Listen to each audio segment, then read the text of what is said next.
una patología poco común, muy poco común. ¿En qué consiste? Ustedes se han dado cuenta, los que han tenido partos y han visto la placenta, que yo siempre les recomiendo ver la placenta para que no haya, que se queden cotiledones.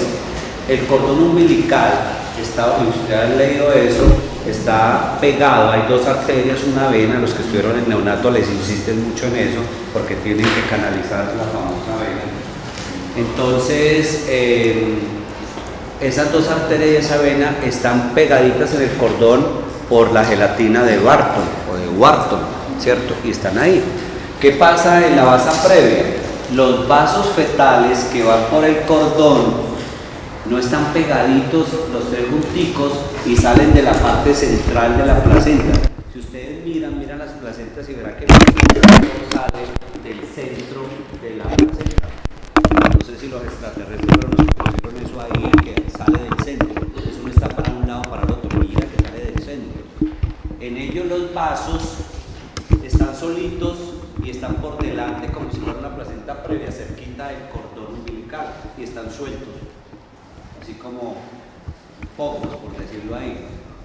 Los vasos placentarios cruzan el segmento uterino por debajo de la presentación, que en este momento es la cabeza del bebé.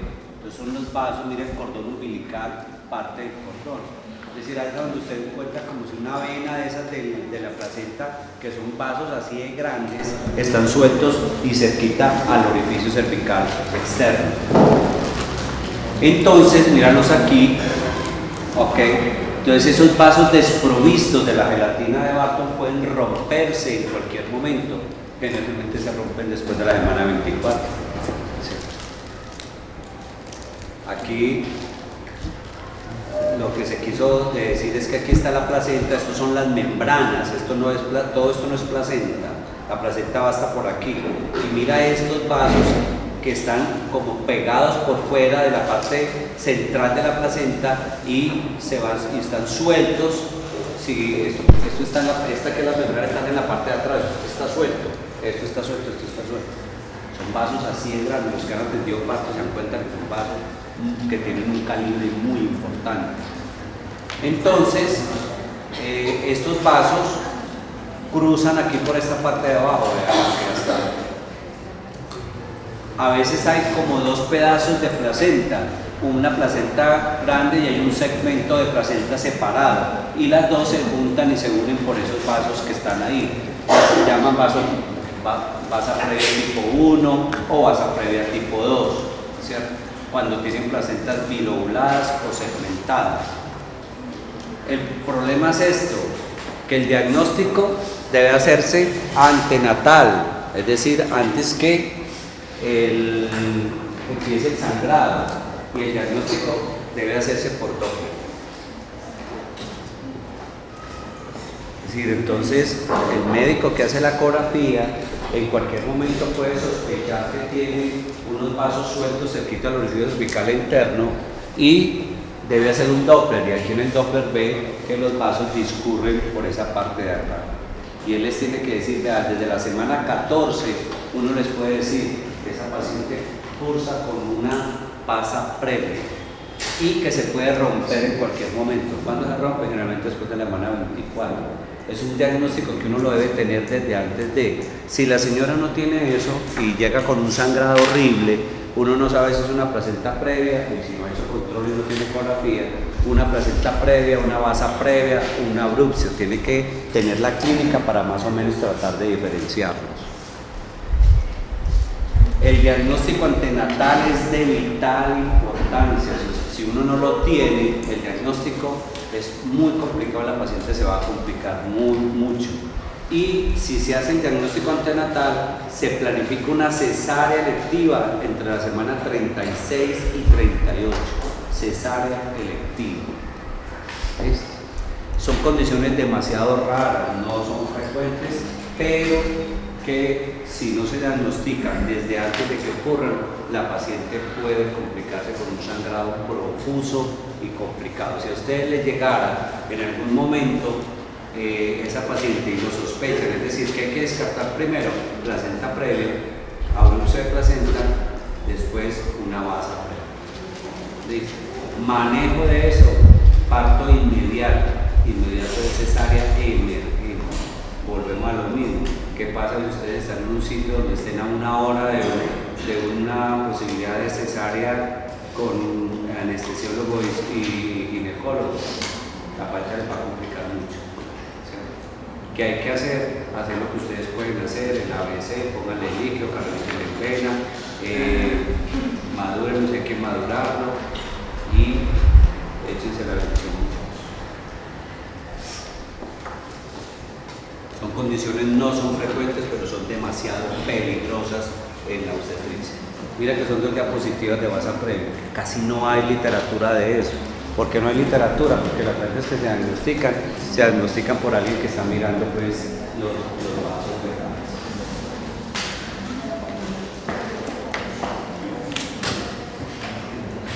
Cuarta patología del útero uterino, súper importante también. Miren ustedes, aquí está el útero, aquí hay una manito del bebé, aquí está el útero y este que está aquí como una bola que se forma como una bola de camello, como una cosa de camello, es el bebé que se salió porque se rompió por acá, por esta parte. Ruptura uterina. Entonces, ¿qué otra de las patologías súper graves? Accidente que puede producirse durante el embarazo, pero más frecuentemente durante el parto. Obviamente tiene una grave repercusión sobre la madre y el feto. Generalmente los bebés se mueren y las mamás quedan, recuerden cuando hablamos de las near miss, las casi muertas, son ellas también. Hay tres formas de presentarse, una forma espontánea, una traumática y una operatoria. Generalmente la traumática es la misma operatoria pues que hacemos nosotros, pero así las dividimos en la literatura médica.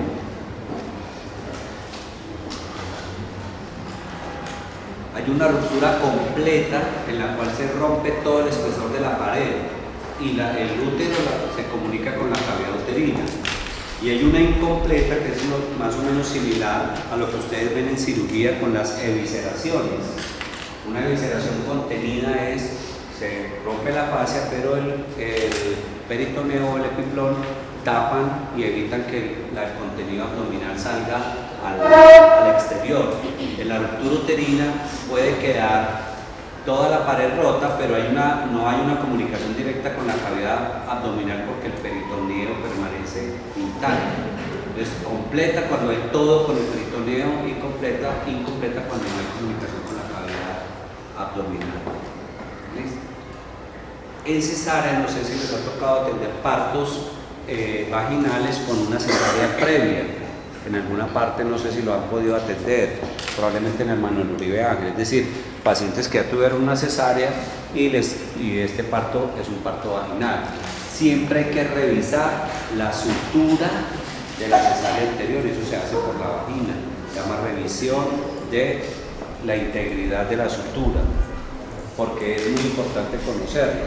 En la cesárea podemos ver que hay una ruptura completa o una dehiscencia de la sutura.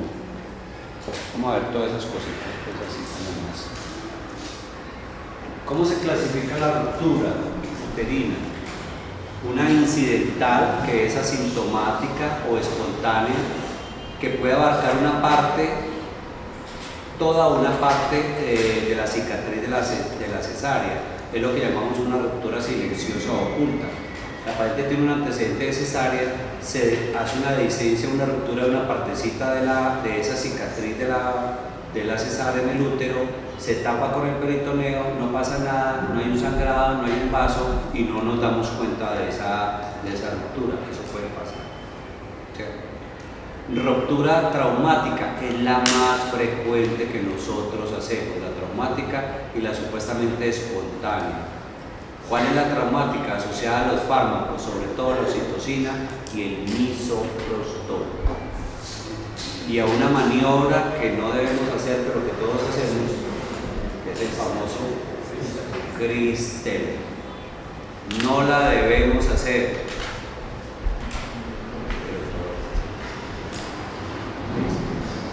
esa presión del fondo uterino asociada a un mal manejo de la oxitocina, es decir, mucha dosis de oxitocina o combinar el misoprostol con la oxitocina, en los últimos 15 años en Antioquia es la causa principal de ruptura uterina.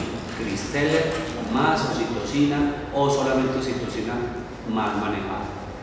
Principal causa de ruptura uterina. Entonces son las pacientes que tienen 3, 4 contracciones en 10 minutos, un trabajo de parto bueno, y al ginecólogo o al médico general le dio por decir, yo quiero que saque a esta paciente rápido, y le clava más oxitocina, le pone a hacer 7 contracciones en 10 minutos y la paciente rompe. ¿Listo? Entonces cuidado con el manejo de la oxitocina y el manejo con el misoprostol.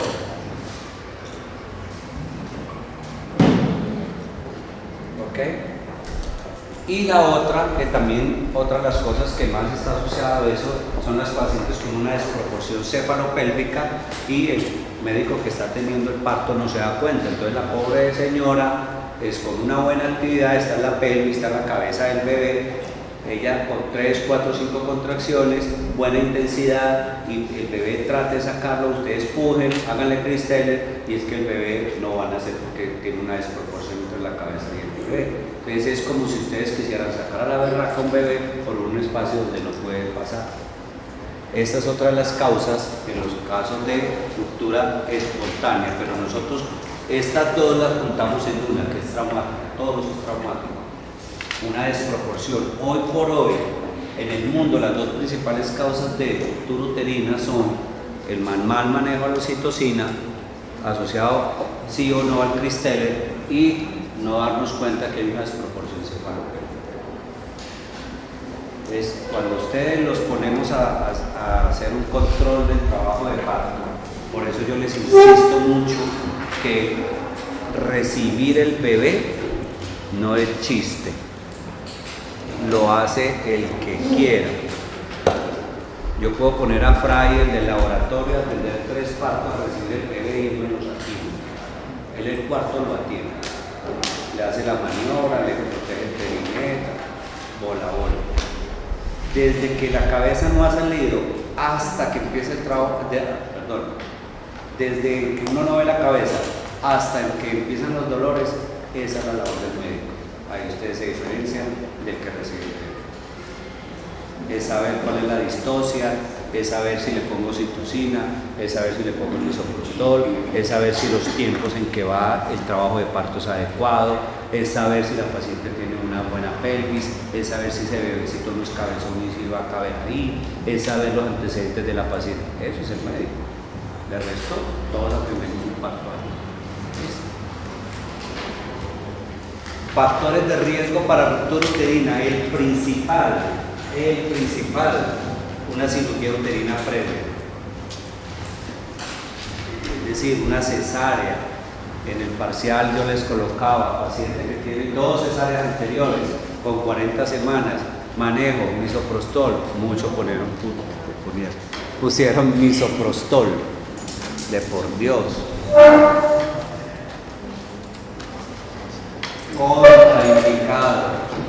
Con una cesárea yo sí puedo intentar un parto vaginal si cumple requisitos, pero con 2 o más cirugías, puede ser cesáreas o cirugías en el útero, no. Entonces puede ser una cesárea con una miomectomía, 2 miomectomías o una miomectomía, 2 cesáreas, no puede uno darle un parto vaginal por el riesgo de ruptura previa. Pelvis estrecha, ya ustedes saben que no hay pelvis estrecha, lo que hay es una desproporción cefalopélvica, aunque muchos ginecólogos todavía sigamos escribiendo que hay pelvis estrecha. Eso no existe. Búsquenlo y verán que no existe. Grandes multíparas. ¿Por qué multíparas? Grandes multíparas le damos a las que tienen más de 5 hijos por parto vaginal. Parece que cada vez que el útero hace esto, embarazo, cierra, embarazo, parto, embarazo, parto, embarazo, parto. Entre las uniones de los miocitos se deposita un tejido, pues un tejido que no es elástico, que no es como el miometrio, y entre más partos tengan, se vuelve más rígido el útero. Por eso las pacientes tienen más riesgo de tener hemorragias posparto. Y por eso, si yo tengo una mamá que tiene 7 hijos, la contracción es más fácil de que me pueda romper el útero multíparo. Por eso lo que decía mi coleguita, la compañerita de Belén, que era fácil tener un parto desde 1900, eso no es cierto. A ella le fue bien, pero se hubiera podido morir, o morir el bebé. ¿Listo? Legrados uterinos repetidos, otro factor de riesgo para la ruptura uterina. ¿Qué pasa? El curetaje, los que han entrado saben que, sobre todo los ginecológicos, es decir, por hemorragia uterina normal, saben que el curetaje es un procedimiento a ciegas. Cureta, útero, yo meto la cureta y empiezo a raspar. Muchas veces pasa lo siguiente, yo les he hecho el chiste porque no es un chiste, es de la vida real. Yo estaba de R1, empezó el interno en el hospital San Vicente Paúl a hacer el curetaje. Entró una hemorragia uterina normal y le dijo al profe, al R1 que estaba con él, no era el doctor, era otro R1, doctor, creo que se me fue la cureta. O sea, ¿qué pasó? Le hizo muy duro y rompió el útero. Entró el R1 y dijo, présteme la cureta. Se le fue. Llamemos al profe. En esa época los profes eran de llamada. Profe, que es que el interno se tiró el útero, tal cosa. El profe entró, mandó la cureta así. La parotomía para esa paciente. 3 huevos. Interno, R1 y el profe. Pues dice uno, ¿sí? Ok. Entonces es un procedimiento pero ¿qué pasa con los legrados? Es muy frecuente en ginecología que uno rompa el útero, pero lo que pasa es que somos muy de buenas y no pasa nada. Mira lo que pasa. Dame este lapicito puntudito. Esta es la cureta, sobre todo en úteros chiquitos de 8 o 7 centímetros. Mis 2 deditos son la pared del útero. Entonces, ¿yo qué hago? Me voy derecho y se pasó a la cavidad, rompí el útero. Yo lo saqué y seguí haciendo el curetaje. El útero es un músculo, ¿cierto? Si yo tuve la chepa de no romper un vaso aquí, no coger el intestino que está aquí, ni romper la vejiga, yo sigo haciendo el curetaje y no pasa nada. ¿Cierto? ¿Por qué? Porque ¿qué hace el uterito? Es un huequito y tú lo contraes. Si yo no cogí un vasito, no pasó nada. Se calcula que hasta un 10% de los curetajes ginecológicos pueden tener una ruptura inadvertida sin ninguna complicación asociada. Si yo me doy cuenta, pues yo estoy pendiente de la señora, a ver si la tengo que abrir o lo que sea, pero generalmente no nos damos cuenta.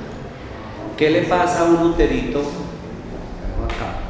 ¿Qué le pasa a un útero que tiene 7 centímetros, aquí chiquitín, y yo lo rompo? ¿De qué tamaño? Si es una curetica de 1 o 2, ¿de qué tamaño es el huequito que está aquí? Cuando yo lo rompo por ahí de 1 o 2 milímetros, 4 milímetros si acaso. ¿Qué le pasa a este útero cuando está embarazado y mide 50? Esa cicatriz que era de 4 milímetros, ¿de cuánto se vuelve de 50 centímetros? Por ahí de 5 centímetros. Porque se estira. Entonces los curetajes inadvertidos, los legrados repetidos tienen más riesgo de romper y pasar inadvertidos, no pasó nada. Pero cuando la señora se embaraza, esa cicatriz queda ahí y ustedes no saben qué le pasó a la señora en los curetajes. Ejemplo de la vida real, clínica de aquí de Villanueva, año 2003, 6 de la mañana, 6 y media trabajando, yo estaba entregando un turno con mi compañero, él estaba en urgencia, yo estaba en cirugía. Con ganas de irnos ya, había sido un turno monstruoso, pues, de cantidad maluco. 6 y media de la mañana llega una paciente a urgencias, chocada. Motivo de consulta, 34 semanas, doctor. Estaba en mi casa despachando a los niños y sentí un dolor aquí, el berraco, dolor. me mareé, mi marido me tocó coger el 20, presión 90-40, pulso 120, aquí sudorosa, pálida, le tocamos el abdomen, abdomen agudo. Bebé con 60, 70 de efecto cardíaco. ¿Qué diagnóstico? Ni idea. ¿Qué tendrá una señora de 34 semanas primigestante? Pues tenía antecedente de un curetaje y este era su segundo bebé, o sea, secundigestante mulíparo, ¿cierto? El compañero me dijo, faltando un cuarto para las 7 de la mañana, Daniel, te voy a mandar a esa paciente para abrirla. ¿Qué tiene? No sé. Pero tiene un abdomen agudo, medianazo, una tronera así en el fondo del útero. El único antecedente era el curetaje. Entonces miren que uno cree que el curetaje es bola a bola y Estelita allá en el hospital y todos les enseñamos que no, meta la cureta y todas cosas. Yo le tengo miedo más a los curetajes que a las cesáreas, porque es que el curetaje no veo, la cesárea estoy viendo. Entonces un curetaje repetido, ya les estoy diciendo que hay rupturas inadvertidas en curetajes previos, que no pasa nada. Si ustedes cogen la cureta que nos pasaba hace muchos años cuando los médicos hacíamos, porque también en mi época curetajes, a veces uno hacía el curetaje y se traía un pedazo de intestino y salía por la vagina. Rompía el útero, de malas que la curetica se traía el intestino y lo sacaba uno ahí, que toca hacer la parotomía. Ya no nos sucede tanto, pero uno puede romper el útero. ¿Listo? Sigamos. Situaciones o presentaciones anormales, las podálicas y las presentaciones transversas también es un factor de riesgo. Feto muerto que no sabemos por qué, porque es un riesgo de ruptura uterina. Edad avanzada, mayor de 35. Miramos que en el adulto también es mayor de 35. Anomalías congénitas del útero. Hay una enfermedad que se llama el síndrome de Rokitansky, en las cuales puede tener un útero septado, un útero bicorne, que no se diagnostican porque la gente nunca lo tenía, nunca tuvo un problema y se embarazó, e infecciones uterinas previas, endometritis. Pero la principal causa de ruptura uterina, o no causa, factores de riesgo, es una cirugía uterina previa, sea cesárea, sea curetaje. Entonces, pacientes que tienen cesárea o curetaje, ustedes tienen que tener mucho cuidado en el trabajo de partos. Hoy por hoy, pacientes con cesáreas previas no deben ser atendidas en partos de primer nivel. Estela le contó al grupo por ahí lo que pasó en Yarumal en estos días, hace poquito con uno de los muchachos de la UCC, de turno en un hospital de esos, con otro de la UCC. Llegó una paciente precesariada con trabajo de parto. Menos mal la médica escribió parto que debe ser atendido por ginecólogo. El ginecólogo la revisó, le dijo que tenía una pelvis voladora, que la atendiera el médico general, ruptura uterina, muerte del bebé, la mamá se salvó afortunadamente. Con seguridad van a demandar, fue por ahí hace 20 días. Es un parto que debe ser atendido por nosotros. Ustedes no se pueden quedar con nada.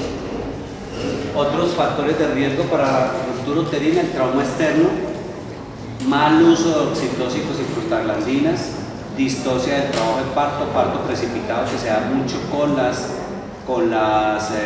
prostaglandinas, con el misoprostol, sobredistensión uterina por polidramnios, por gemelares, partos instrumentados por forceps, y esto, el famoso Christelle, que es las maniobras obstétricas.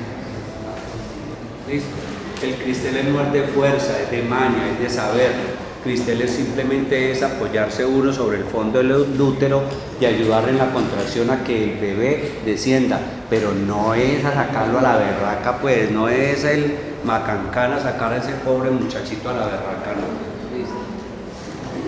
Y esto que vamos a hablar, dos cositas más adelante. Ruptura uterina inminente. Esto es la forma de presentación clínica. Y me acuerdo, ya se los comenté a ustedes, la mamá que se me murió a mí.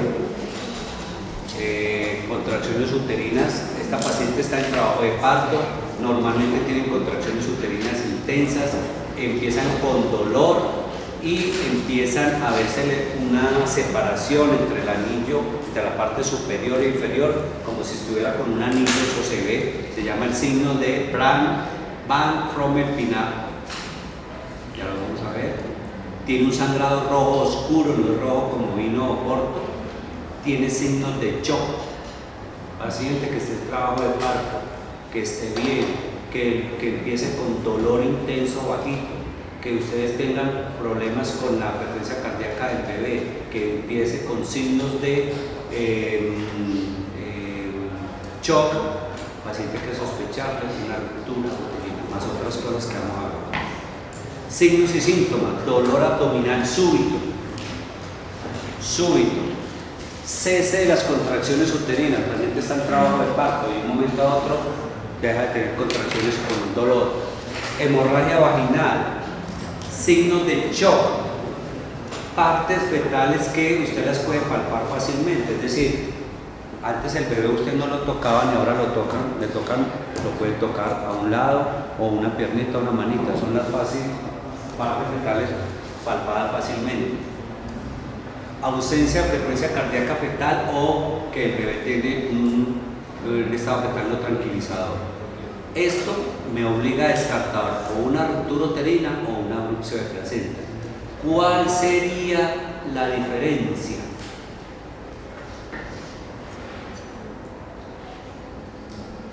¿Cómo está el tono del útero en el abrupcio? Es duro, es como una piedra. En esto uno la toca, la paciente le puede tocar uno antes el bebé aquí como por fuera. Obviamente es la única diferencia porque el resto se puede presentar con dolor, con signos de shock, con sangrado. Y la otra cosa es que tenga los antecedentes. Si la paciente tiene un antecedente de una cesárea, una miomectomía, curetajes, tiene 7 hijos, tiene 35 años y ya tiene sospecha que tiene una ruptura uterina. Manejo: es una emergencia la ruptura uterina, emergencia obstétrica, emergencia. Debe estar en el quirófano en 15 minutos.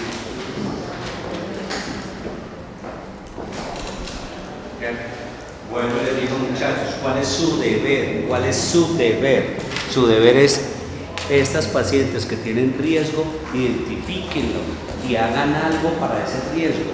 No escriban en la historia alto riesgo obstétrico, segunda consulta, alto riesgo obstétrico, tercera, alto riesgo obstétrico, 15 consultas, alto riesgo obstétrico.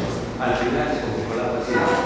Yo reviso los carnet prenatales de los pacientes y veo qué hizo el médico para este alto riesgo obstétrico. Lo identificó y escribió aro. Y los pacientes porque no saben, muchachos, pero si alguien se complica y ustedes tienen un carnet prenatal de eso y ustedes lo han visto, ustedes son responsables. Así. O sea, si yo trabajara para el lado de las demandas, yo me llenaría de plata. Pero he trabajado siempre defendiendo a los médicos, a veces a mis compañeros, defendiendo a veces cosas indefendibles, pero en este caso que les conté de Yarumal, cómo el ginecólogo le dice a una precesariada que es para una atención de un parto por un médico general. No es justo. Eso es indefendible. Todo el mundo sabe que eso no es cierto. Que hay que hacer las medidas generales, lo de siempre, póngale en las venas, póngale sangre, tal cosa, si puede, muchachos, esa es la bendición, corran con esa paciente y váyanse pues.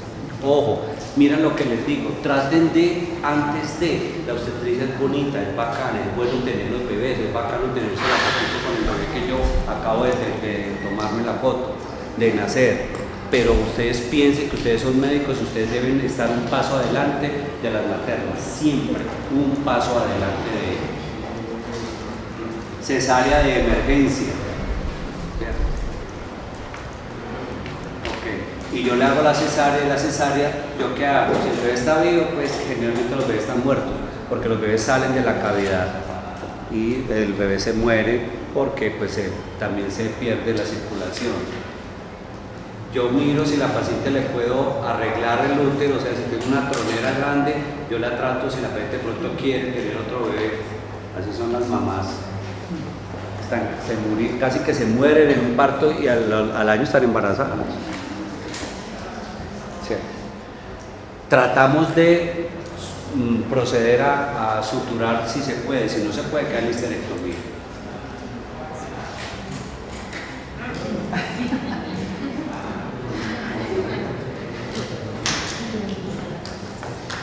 Muchachos, preguntas hasta aquí, nos faltan 3 cositas de placenta acreta y acretismo placentario. Preguntas, dudas, inquietudes. Sé que es muy horrible estas 6 patologías, pero así son. ¿Qué vamos a hacer?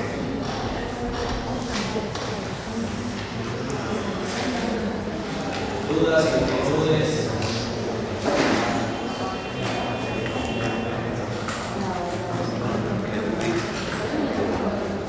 Un segundito que creo que hay una cosita aquí. Nada, todo bien. Menos mal.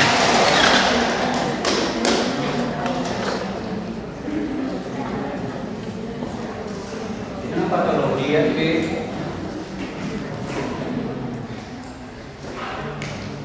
dentro de estas graves que se llama el acretismo placentario es la última de las 8. Mira las 8 patologías que son emergentes: prolapso en obstetricia, prolapso de cordón, sufrimiento fetal agudo, ruptura uterina, abrupto de placenta, vasa previa,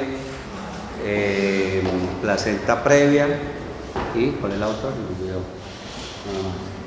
6, 8. Me olvidaron las otras 2. Este acretismo placentario es como transversal a todas estas patologías porque están asociados muchas veces a muchas de estas patologías. Entonces el acretismo es lo último que vamos a ver. ¿Qué es acretismo?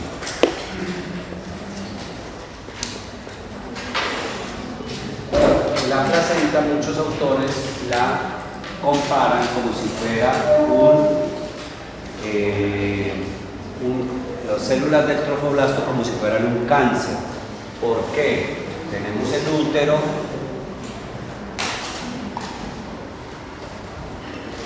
tenemos el baby por aquí,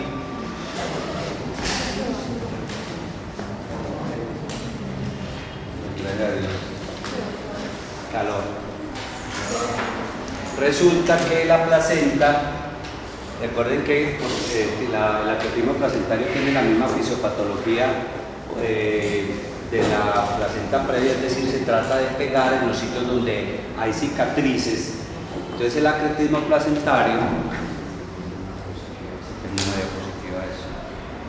el acretismo placentario es que la placenta, donde se ubique, pero ya les digo dónde se ubique, digamos que esta es la placentica, está el cordón umbilical, les voy a ampliar mucho más la pared del útero. El azul es la pared del útero.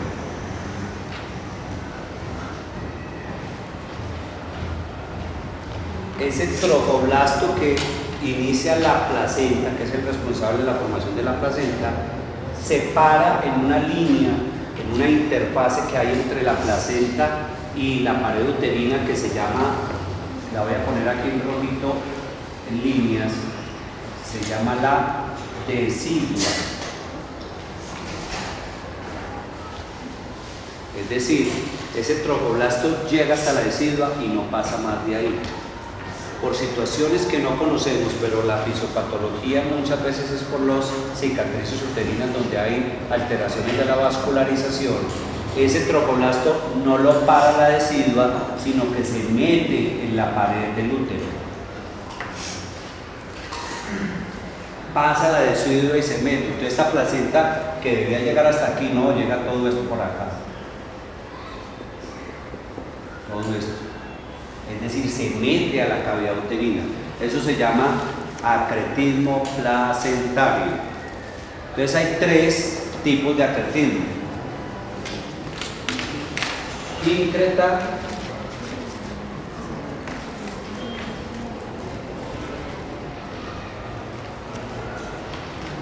una llama acreta, íncreta y percreta.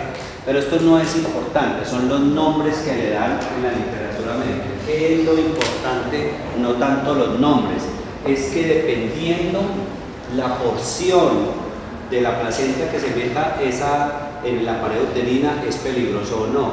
Entonces, si coge solamente la pared del útero, tiene un nombre. Si llega hasta el borde del útero, tiene otro nombre.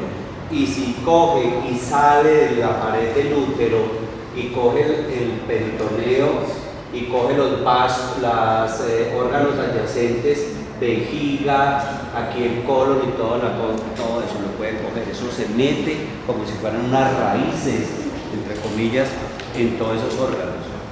¿Qué le pasa a este muchachito si tiene cualquiera de estas cosas del acretismo placentario? Si nació el bebé, yo atendí el parto, quedó el cordón umbilical aquí y yo voy a hacer el alumbramiento. Aquí tiene la pinza.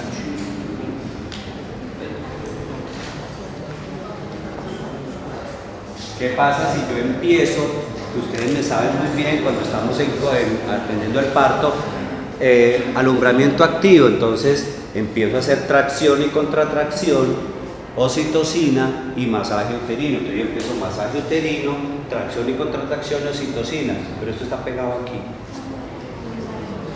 Entonces la primera sospecha que uno debe tener es pacientes que tienen antecedentes de cirugías previas.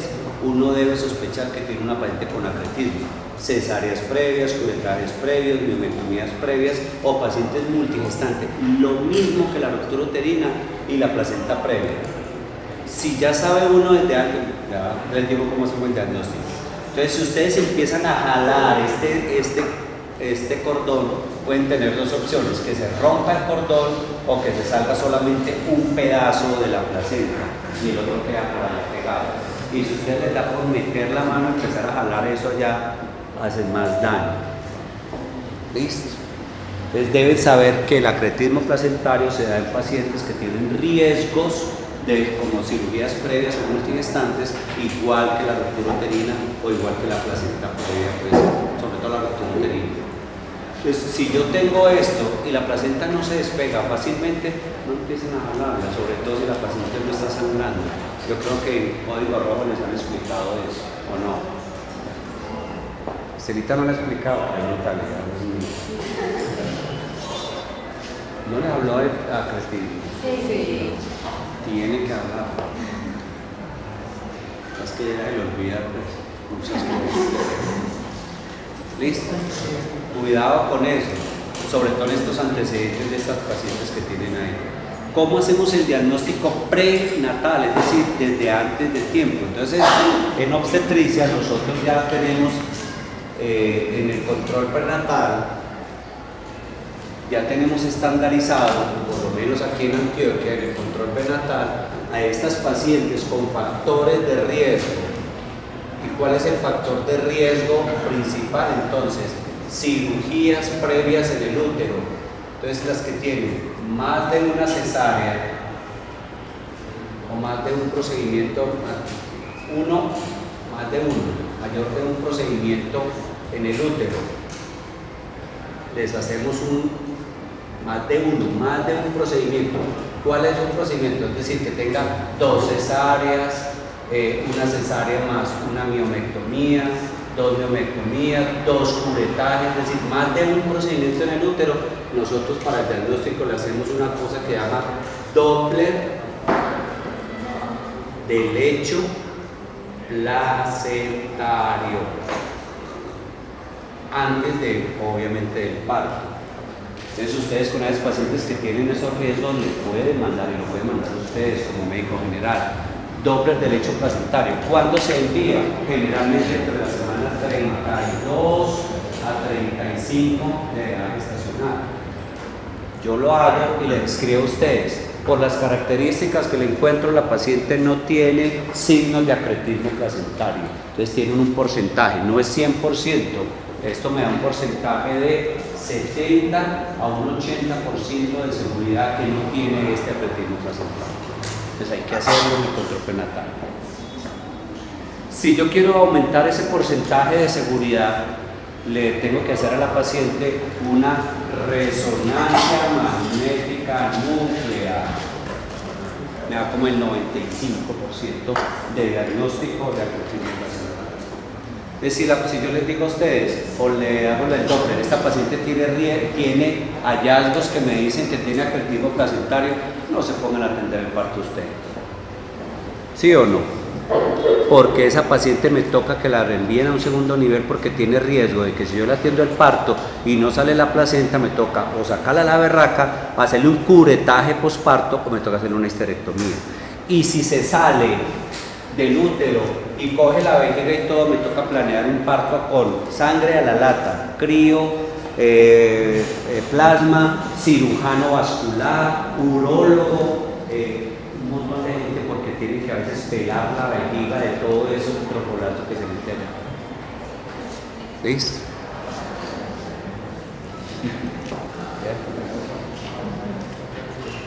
¿Ok? Nada. ¿Cuándo generalmente, dónde se ubican estas placentas? Generalmente anteriores sobre la cicatriz de la cesárea anterior. ¿Sí? ¿Ok? Preguntas de esto que es lo último.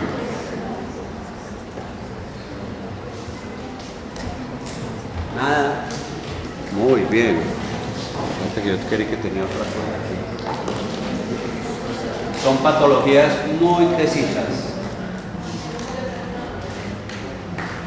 Que tenía una diferencia, no sé qué lo hice, era un cuadro donde les comparaba los diagnósticos de estas patologías y lo que tenían, pero básicamente placenta previa, sangrado, inmotivado, intermitente e indoloro, ruptura uterina, paciente con antecedentes de cicatriz uterina previa, trabajo de parto, dolor agudo, signos de tono del útero normal y signos de shock, abrupción de placenta, trastorno hipertensivo, principal cosa, útero leñoso, duro, signos de shock, bebé muerto, coagulación intravascular. Son las tres patologías más graves y que tienen esa diferencia que a veces no son tan evidentes las diferencias. ¿Listo?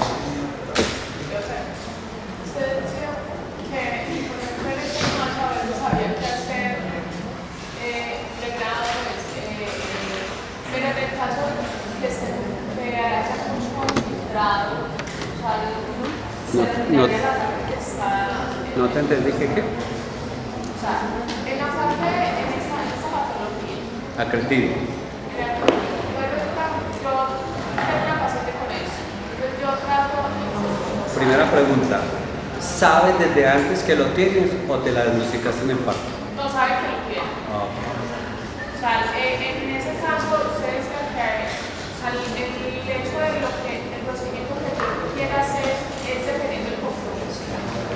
Claro, porque si tiene solamente, si es una partecita de la pared uterina, yo puedo intentar tener el parto vaginal, meterle la mano y sacar la placenta y después con una cureta, que no sé si la han visto, es una cureta de vaca, es una cureta así de grandotota, tratar de rasparle en el lecho donde queda hasta una parte para no romper el útero, pero tiene que ser una partecita nomás del compromiso de la pared uterina, ¿cierto?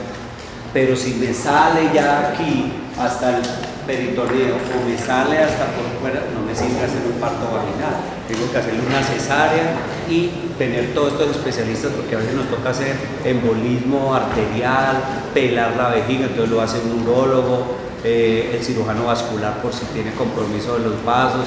Eso es un cambio impresionante, pero eso lo podemos diagnosticar desde antes. Por eso les digo a ustedes que hay que pedir un Doppler del lecho placentario a esas pacientes que tienen riesgo de tener un acretismo placentario. Si ustedes tienen el diagnóstico de antes, bola a bola, lo pueden mandar, yo me enredo con la paciente. El lío es hacer el diagnóstico en el parto. Ese es el lío. Entonces a veces uno espera que la placentica salga Entonces son pacientes que están estables, nació en PB, la placenta no sale, pero tiene 2 sangraditos, 170 normal. Y el médico de avión le mete la mano y empieza a jalar allá y empieza a sacar pedazos de la placenta. Ahí es el entreno.